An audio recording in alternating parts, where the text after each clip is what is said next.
Welcome back, family. This is your boy ED. For all you smart and intelligent folks here, listen, that just simply means Ed. Hey, I got a hot one for you today because I know all my project coordinators or people that are looking to be project coordinators. I know you have that problem. Like, what are the skills that are required? Like, what do I need to master? I got you covered. Check me out. So today's episode is entitled, What are the skills needed to be a project coordinator?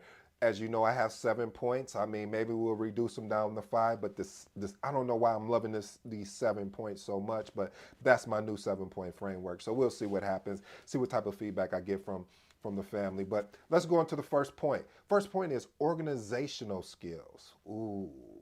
Having high organizational skills will make you an amazing, will make you a good, no.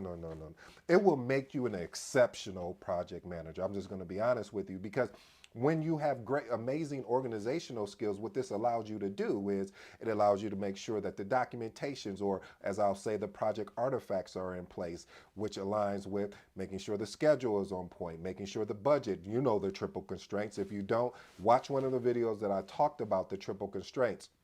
But again, I'll address them right here for you at a high level, making sure, like I said, the schedule, the budget, the cost, and most important, that the quality is on point. And one of the things that I've also noticed that is very important when you have these amazing organization skills is that you're ensuring that everyone, especially when you're closing the project, that all deliverables that were supposed to be logged and reported in, that you've been tracking them and ensuring that people have been doing what they were supposed to do, not what they thought they were supposed to. Okay, I won't even go in. That'll be another video. But what I'm saying, family, is when you have amazing organizational skills and being able to make sure your documents, make sure your meeting minutes, all are aligned. So at any time, if anyone tried to poke at your project and say, well, where we're at, oh, just pull up the schedule, or what risk or issues, or how many we have. Oh, no problem. Hold on for a moment. Let me go to this document and pull it up. Let me pull up my risk register, or let me pull up my issue log. So it's important to have those organizational skills. You already know another one of the skill sets. And family, I know you're going to probably get tired of me saying it, but it again is just real. I'm telling you as a real project manager that these things are these soft skills, as well as I may mention a couple of hard skills, but mostly soft skills are very important. And again, it's communication. Yeah, communication. I mean, I can go on and on about how important communication is and being able to communicate effectively. And someone asked me, well, what does that look like, being able to communicate effectively? Being able to communicate effectively just means getting straight to the point. And again, knowing your audience. So if your audience is your stakeholders, you better make sure that you have all of the documents, make sure that you have everything lined up for your meetings that you're hosting, so your team, so you can set your team up for success and holding people accountable. See, communication is about holding people accountable and holding yourself accountable. If you say you're going to do something, do it, family. Let me move on. I won't burn that too much because there's a lot of videos covering communication, but the question was asked, so I wanted to make sure you understand communication is a big one. Time management. Oh man, I'm gonna be honest. As a project manager, sometimes you'll get project manager and project coordinator, you'll get inundated with a lot of requests, and having the ability to to learn to say no. Uh, and to hold people to do what they said they were going to do. When you set a deadline and you hand the task over to the stakeholder that's responsible for that deadline, you need to make sure that on the agreed upon timeline and have that conversation, because what you can find yourself in, especially if you're a new project coordinator, somebody say, yeah, I'll get it done on Friday. And then when Friday shows up, you don't have a deliverable, and you're asking yourself, well, you just committed to me in the meeting that you will have it. Well, did you do what you were supposed to do? Were you organized well enough? Look how these skills are, I'm coming back. Were you organized well enough to be able to make sure this stakeholder knew that there was their responsibility to get this actual task done? And did you communicate to them the deadline? How would I have done that? Well, I would have verbally done it, and I also would have put it in an email in our meeting recap of the things that we said we were going to do. Or I also probably would have put it in my raid log. If you don't know what a raid log is, family, Check out my video on that.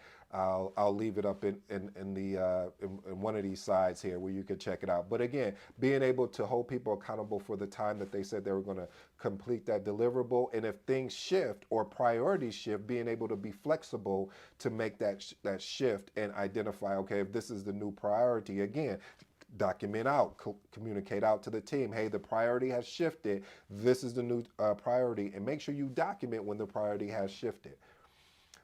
Attention to details. This, man, have, let me tell you this.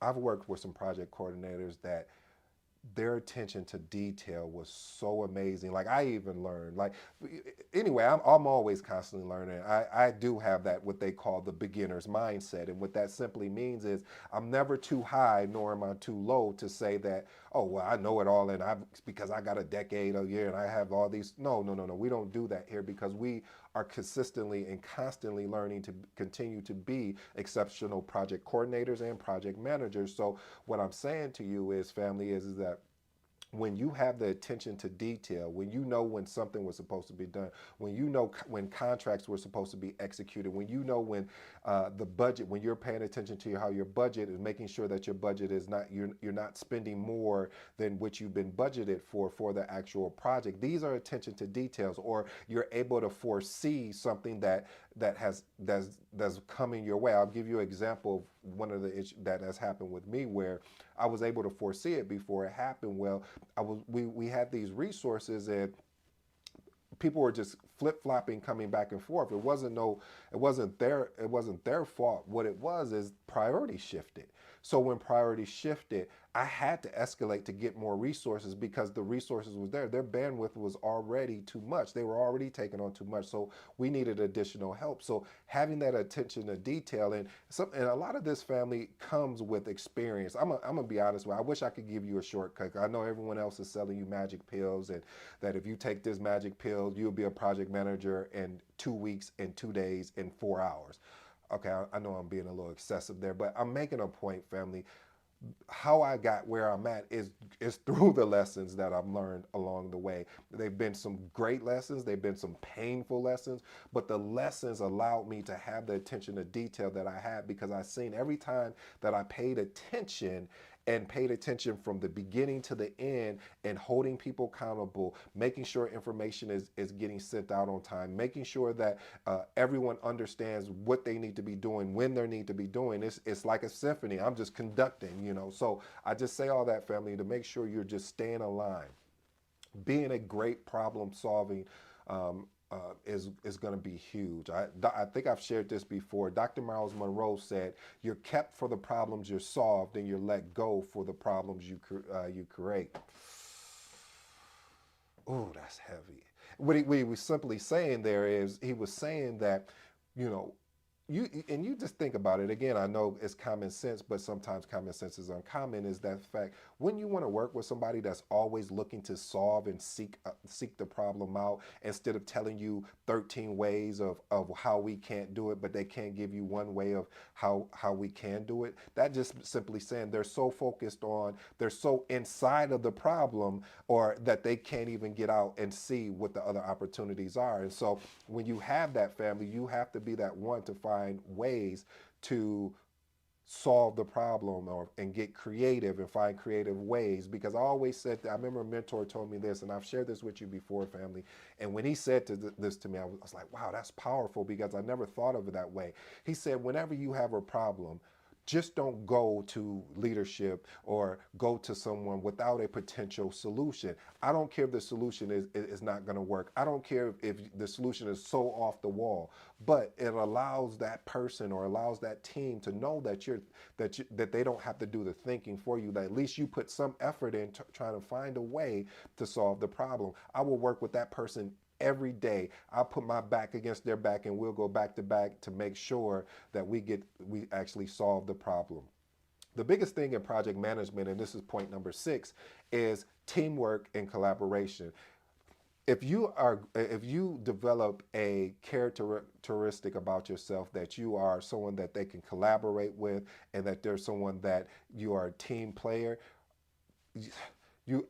this will be a good gateway in for you to get to that next level. Because when you think about it, as a project coordinator, sometimes you can feel like, man, I would love to be doing what that project manager is doing, or I would love to be doing this or that. So when you become more collaborative, when you become more of a teamwork type environment, it's not about, well, oh, that's not, I don't do that. That's not my job.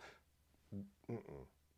If we're working together, I'm jumping in and I'm getting dirty just as long as with you as well. I'm jumping in, put my two hands, my thoughts and everything, and I'm willing to go to distance with anyone that's willing to go to distance with me. And I'm not just gonna say, well, I'm the project manager. That's not what I do.